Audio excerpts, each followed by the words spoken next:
Welcome to the Peace and Possibilities podcast. This is Julie Bruns, and you are about to be inspired. I am so excited to share my conversations with amazing people from all walks of life who figured out how to be happy, peaceful, and content doing work they love and making the world a better place so that you can see what's possible for your life. I can't wait to hear what you think. Send me an email and let me know one thing you're taking away from this episode. And never forget, anything really is possible. Welcome, everyone. My guest this week is Victoria Repka-Geller. So nice to meet you and see you, Victoria. How are you? I'm good, thank you. So nice to finally meet you in person. Yeah. So we were introduced through Barbara Hewson. She was on my podcast last year. And she and I have, kept in touch, and I really admire her and her work and all her books I've read. And I was asking her about some great women for my podcast, and your name came up. So here you are. Welcome. I'm very flattered. Thank you. Yeah, awesome. So tell everyone what you do, what work, the work you do now, and what got you to this place. Like, did you always see yourself with this career? No, actually. So I'm actually doing quite a few things right now. Officially, I retired last year from market advertising, which I did for over 20 years, was a chief marketing officer at several agencies, and really built my career through that. And then about a year ago, I had actually a very traumatic experience in my life where my mom passed away. And it really made me stop and go, okay, like, is this what I want to keep doing, working all these crazy hours? Because there's other things I had started too. One is my coaching company, which I did start probably about 7 years ago. And actually, that's how I know Barbara. We met through another group, and she's become a very personal mentor to me. So just so touched I get to continue to be in her circle. And so I started that. And then in addition, doing the coaching. So I coach executives, but I do a lot of pro bono work too. I'll work with kids as well coming out of high school and college. But what I also have now started is a nonprofit called Trace of Hope. And that goal there, so I have three things going on because I still do my marketing. Even though I retired, I'm working at an old company that asked me to come back and help. And I was like, sure. I do that consulting part-time. I do the coaching, and I also do this traceofhope.org, which I can tell you a bit more about, but I'll kind of just stop there because that was a lot that I just threw at you. Yeah, that is a lot. So Yeah. So I get the whole, like, what do you want to do with your life when something tragic happens? And some of that has gone on in our in my husband's life over the last 5 to 7 years, and it really does wake you up. My whole goal in having this podcast is so people can wake up earlier and not have to have something bad happen to you before you question, like, what are you doing with your life, and do you really want to do this work? But sometimes that's what you need in order to take the plunge or to make the next big step. What's your tell me about the organization and why so all this marketing stuff you did, and you were obviously good at it, you did it for a long time. Why were you like, I can do the coaching and this Trace of Hope? Like, what brought you from one to the other? So what happened was in my marketing advertising, I was very successful, but marketing advertising it's very client service focused, and it can be extremely demanding, very long hours if you know anything about the industry. And I think, and I've said this to people, if you're in marketing advertising, part of you's a bit of a masochist because you're just going in and being yelled at by your creatives and your clients. And there was this one part was a huge shift, and actually ended up how I met Barbara was I got this bad review, and I didn't understand why I got this bad review. And the boss said, well, you're doing great. The clients love you. You turned the account around, but we want you to sell more digital. And I didn't quite know how to wrap my head around it. So I started seeking out different different people to work with. I didn't think traditional therapy, any of that kind of stuff. I was like, I really want to like work with someone who's kind of thinking out of the box to see this dichotomy. And I ended up meeting a coach. She is amazing. And there's this one meeting, and I won't go into a long story, but anyway, it just went south. And she sat me down and she goes, do you think anyone else could have saved that meeting? And I said, no. And she goes, then why are you giving yourself a hard time? Because basically you're saying you're taking all the responsibility when it wasn't your responsibility. And actually that's making them think that you aren't doing your job, which you are. And quite frankly, it's everyone else that's messed up, not you. So what started going on, and it was so nice to hear someone say that, because no one's going to tell you that in a job, right? No one's going to be like, oh, it's not you. Yeah. So I ended up starting looking into coaching and everything. And I realized part of what I was doing at work was I loved working with people and leading them and taking them where they want to go and getting the best out of them. So that started my company, Loam Life. And of course, I was still working full time. And then I'm like, I'm going to start a business on top of that. So it was still kind of that overwork mentality, but my career was going really well. As I said, I became a chief marketing officer. Only 8% at that time in the country were women. I was a lot of involved in it too. Started coaching and started coaching other executives to try help them to not doing what I was still doing, which is like overextending yourself. Um, and my unique though position with my coaching company, Loam Life, is that like I bring all my marketing expertise that you can't afford to like go and do what I've helped other companies do, and I give it to the individual. So started doing that, did very, very well, but it wasn't something that I had as much. I have passion for it. I still have clients, but I'm like, oh, where else do I want to go? Because I like different things. And that led me to Trace of Hope. So when my son was born, and now it's 17 years, I just dropped him off of college. So that's so much life change. Yeah. It's so awesome, but still you're like, but 17 years ago, I bought the URL traceofhope.org. I didn't know what I wanted to do with it. And last year, when he started applying for colleges, he's like, Mom, there's kids at my school that can't even afford to apply to college.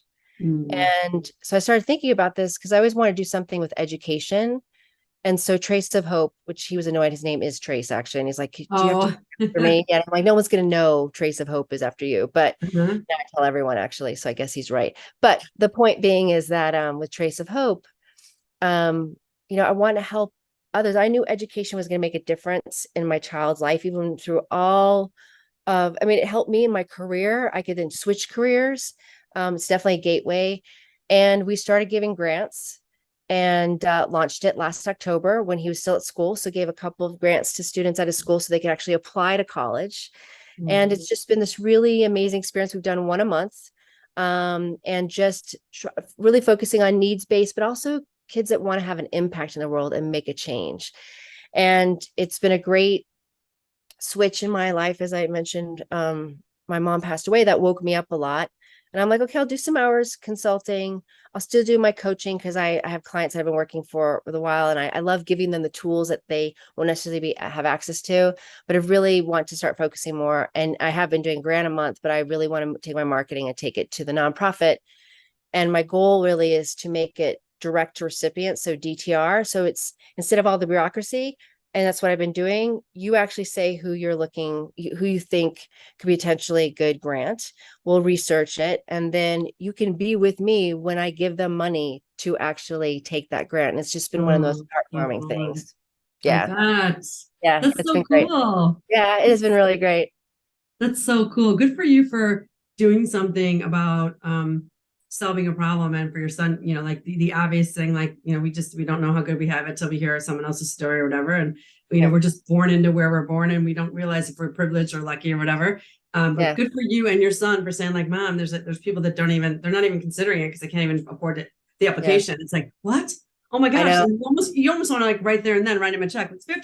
Here's $50. And exactly. Just do it. Yeah. Yeah. But good for you for creating something that you can continue to do it instead of just like, who needs it? You formalized it and now you're doing something about it. That's got to be so gratifying. It really is. And when you're talking to these students and they're like, it actually could make me cry. They're like, I can actually maybe not go to so many hours of work, and I feel like I'm valued, and they get this money and they're holding it and they're just, I've never seen this much money. And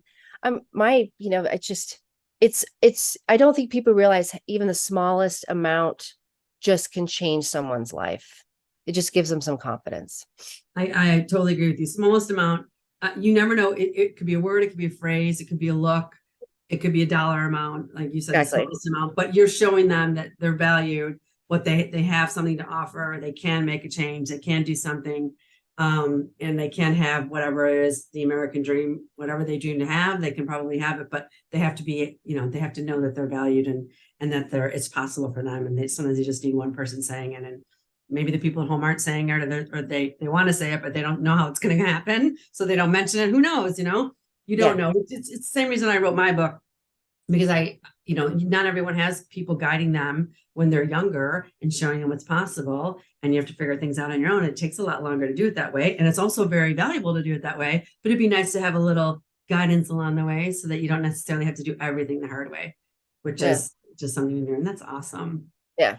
So what do you think made you successful all those years in marketing and advertising, and then to be able to do this and the coaching, and what tools and what strengths did you have that helped you to do it well, and then to make the transition into the coaching and this non-for-profit? Well, one thing, and it actually loops everything together, is an education. And I know education's changing dramatically now, but previously you had to have a degree.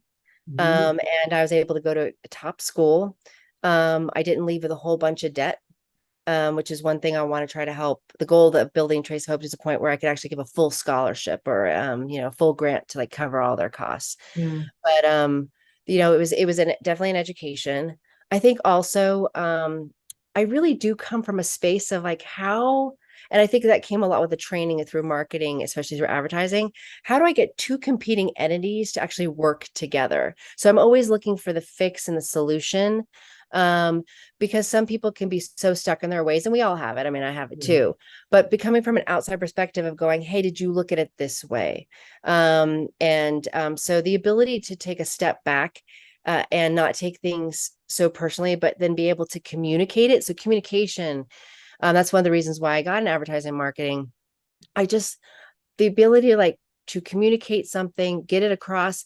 And I thought when I went to grad school, because I got to follow up with that to go to grad school, I was focusing on marketing, but I loved advertising. I'm like, how do you sell something to someone? And not just sell it because you are trying to sell something, but it actually benefits them. And I think that's been something that a lot of people don't realize today. And almost all of our communications, there's something marketing, selling going on. And if you could open up a dialogue, and I think that's been one of the skill sets I've learned over is how to bring competing or people together to find a good solution. I'm always just coming from a place of, can we get a win-win? And I think a lot of people will come from like, if you win, I lose. And I really do come from that perspective. And I learned that over the years too.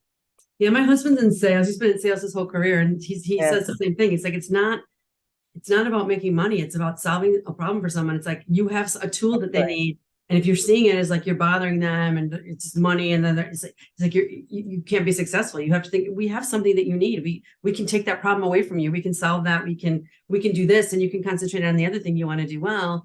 And it really is about having a conversation and building relationships. And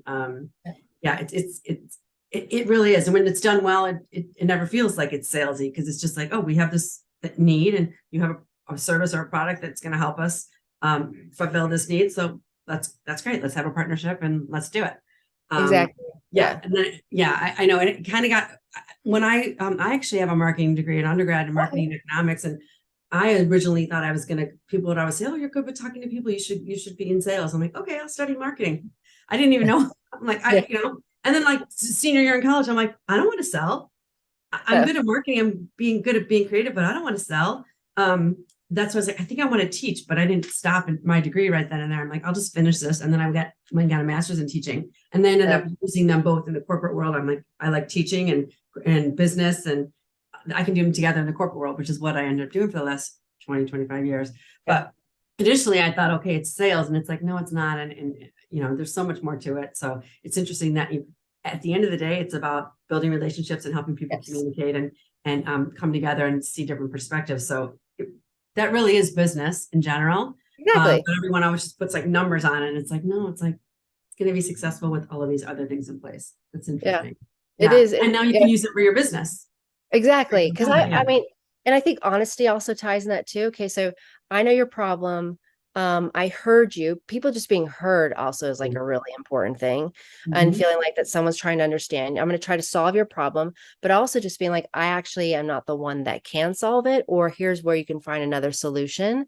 Especially in like, with sales too, you don't just sell something to sell it. Like you're trying to solve a problem.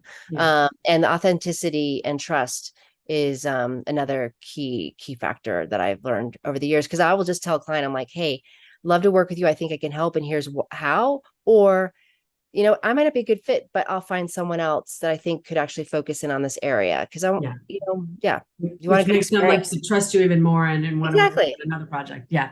It's a And you want a good win-win. experience. Yeah, exactly. Yeah, that's interesting. Okay, Yeah. so is there anything like looking back at your career and now doing what you're doing, is there anything you wish you like, oh, I wish I learned that sooner in your life or career, like a big lesson or a big aha thing? One of the I try to always say, can't change the past. But if there was one thing, and I think it's helped change dramatically with like how COVID came through, is the ability to have worked from home and just taking care of myself when things weren't like, if I was just feeling sick, there was this like need to prove to go in and solve and fix. And there's also ego in that. But I think if I could go back, because especially, and I think this is just topical because I just dropped I just had parents' weekend at my son's college. I'm like, I was a way more involved parent, but I wasn't a stay-at-home mom and made many choices to make sure I could see him every day and take him to school and all that. But and I know some parents are complaining they're actually stuck at home with their kids, but I would have liked a little bit more of that flexibility. And it never dawned on me that that could be the possibility of doing it that way. I was just reading today a stat of like people who are now staying at home aren't calling in sick because they're already at home and they feel guilty. I'm like, there's so much guilt. I wish that's probably the major theme. I wish I just didn't have any of the guilt of it. It was just, I enjoyed most of like so much of my career. And it's been great, the people I met. But if I could go back and just say to myself, you're doing a great job. You don't have to overperform to be seen as valuable, and make sure that you have a life balance here because it does go by quickly. Yeah, I love that. It's so true. And we're not always women, I think, especially we second guess ourselves or we have to feel like we have to go above and beyond because we do a kid or two at home or whatever, and you're leaving. It's like we want to be seen as valuable. We're even more valuable because we can balance all that well or try to do a lot of it together, Yeah. at the same time. And we don't see the value in balancing all that. And then when we have to say no to something, we feel like it's going to come back to haunt, bite us, or that we're going to be judged for it or whatever. So we just have to overdo it instead of just doing what men are doing, which is like, oh, I'm leaving now. I'm done. I'm going to my son's, whatever. I have to go to this, we're like, well, is it okay? I'll go back and work at home more. It's like, what? Just no, do that thing. And you're good at what you do. And the really good leaders and bosses see that. Yeah. And I worked at home before COVID, and it was just because it was just I was at a global company, and that's what a lot of people did. Yeah. So I saw the value in it early on. And then when everyone was like, oh, how are we going to do this? I'm like, people, it's going to be better.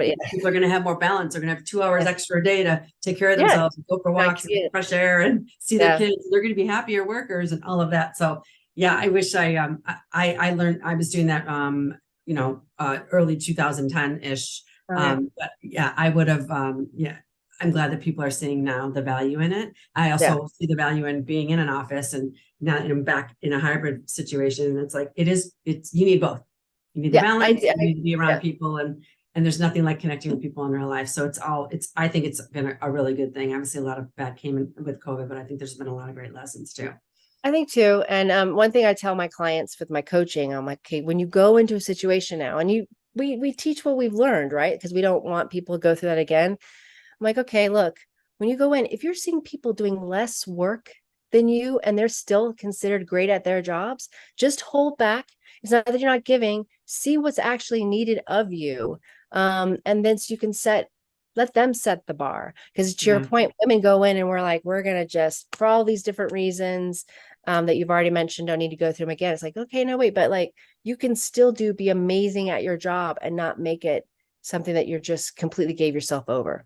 Yeah. Like you said in the beginning, the crazy hours you worked. I've never worked crazy hours unless I was traveling, and people would say, well, I'm working. My husband used to say like, and this is not I don't know anything about your work ethic is obviously I can tell just from talking to you, but people will say like, I'm working 12 and 15 hours a day or whatever. My husband would say there has to be something wrong. If it takes you double the time to get everything else done, or the people that brag about it. And it's like, what are you doing that is taking you 15 hours a day? It's like a regular job. People aren't supposed to work 15 or 12 or whatever hours a day. Sometimes you have to, or you're traveling or whatever, or you have extra you have deadlines, but in reality, if it's taking you that long to do it, there's something wrong. You either have too much on your plate, or it's not a good fit, or it's all of these things, or like you said, you're burning yourself out so that you can prove yourself to something, which is not really even doing the trick, right? Yeah. You're not, it doesn't really get you the result you want. It's true. And I call it the curse of the competent. I'm like, you become so competent and people think you can actually perform like that. And they keep throwing you more stuff. So you have to really, really watch that. Yes.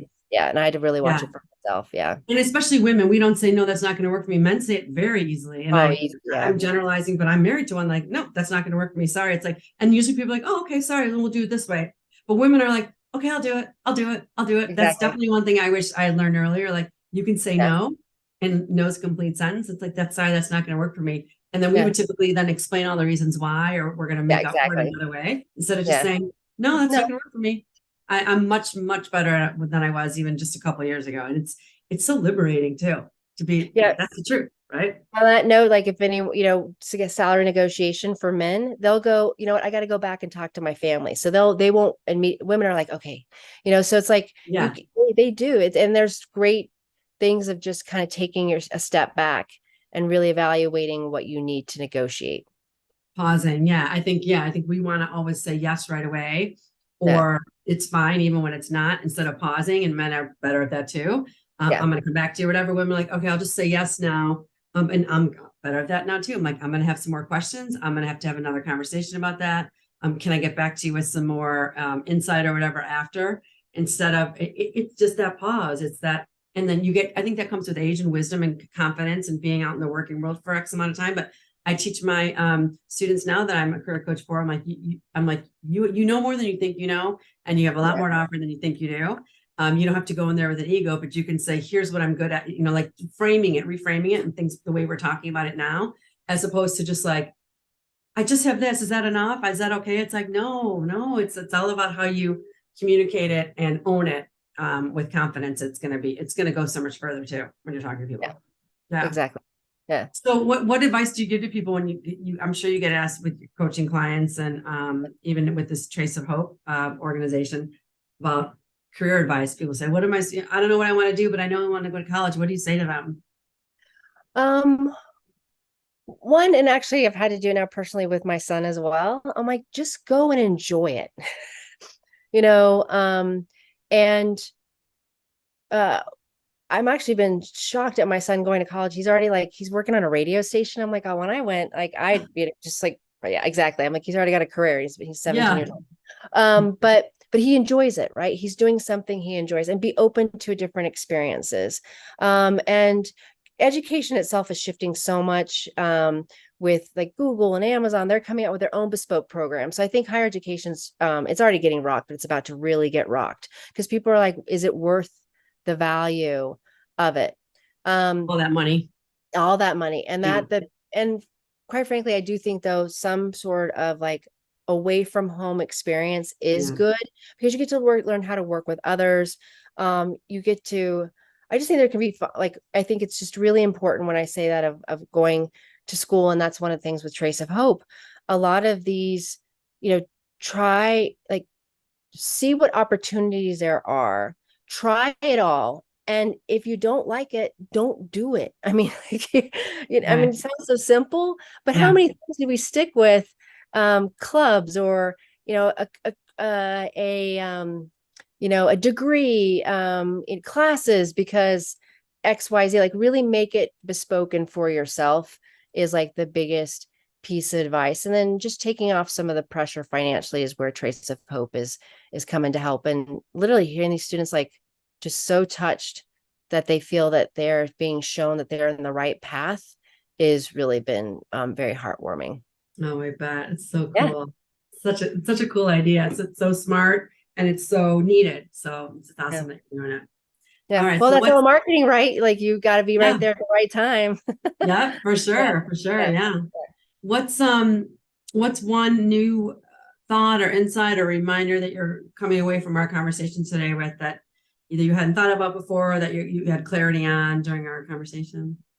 One thing that's coming to mind, and sometimes I'm very good at pumping up and propping others up and like really helping them, but this is why coaching is a huge industry, right? Like I have a coach. You can't always get out of your own perspective.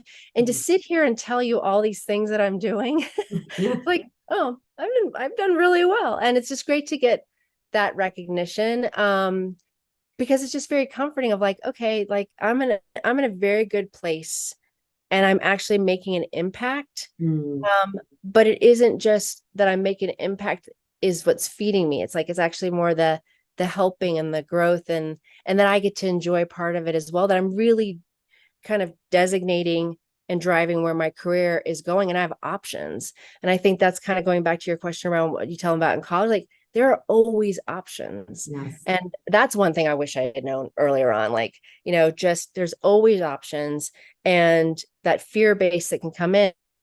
But really, we're living proof that things get better. So coming away from this call, it's just nice to talk to someone who gets it and have this connection and just, well, kind of talk about myself too. That's always nice. Yeah, yeah, it is. Well, and that's why I have the podcast. So it's so people can tell their own stories, reminding everyone what it's Yeah. like to be on a journey, and that things are possible, and that it's not always doesn't need to be a straight line. It never is.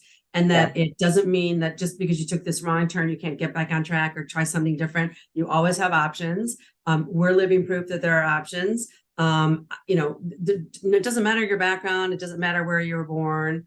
All of that matters, but it doesn't matter it doesn't matter in regards to what's really possible for your life. It's all about what you're thinking it's possible, and then you doing something about it and going and proving that that it is possible. So this is why I have the podcast, and I love talking to people that are making changes and solving problems and doing something about things that can be solved instead. I mean, I think almost everything can be solved. I agree. Just everyone does it in their own way. My way, this is my way through my podcast. And so that I can have stories and people say, I don't know if I can do that. I'm like, oh yeah, you can. Here's an example. Oh yeah, you can. Here's another example. You can find yourself in any one of these almost 150 people that I've interviewed, because it's like, I interviewed a 17-year-old who was my son a couple of years ago. And I've interviewed an 80-year-old man, and everyone in between.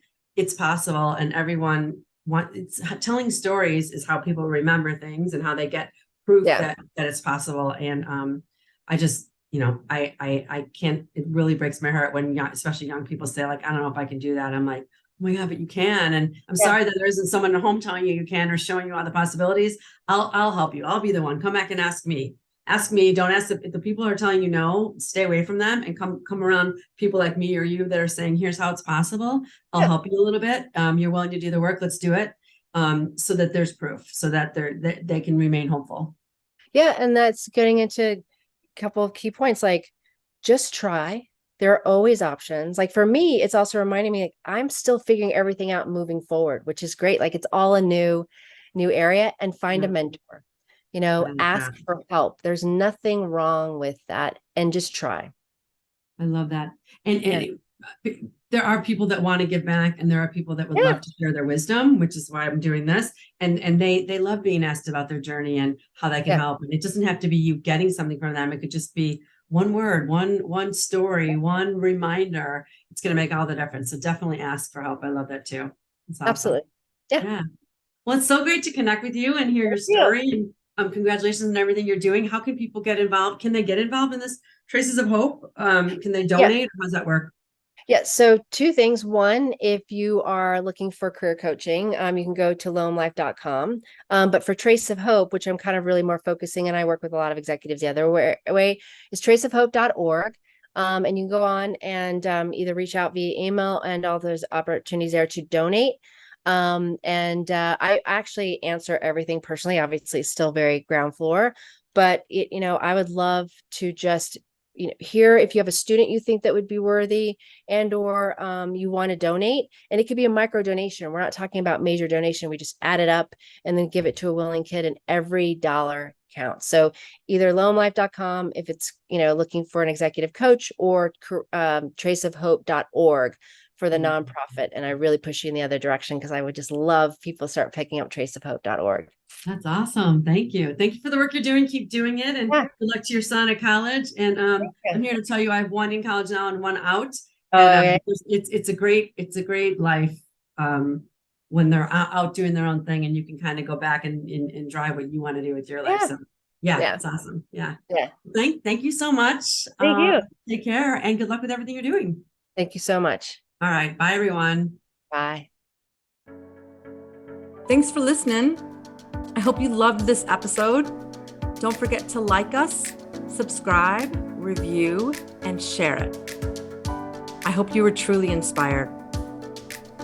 And for a little more inspiration, don't forget to pick up my book, Peace, Possibilities, and Perspective: 8 Secrets to Serenity and Satisfaction in Your Life and Career. I can't wait to get you love in your life.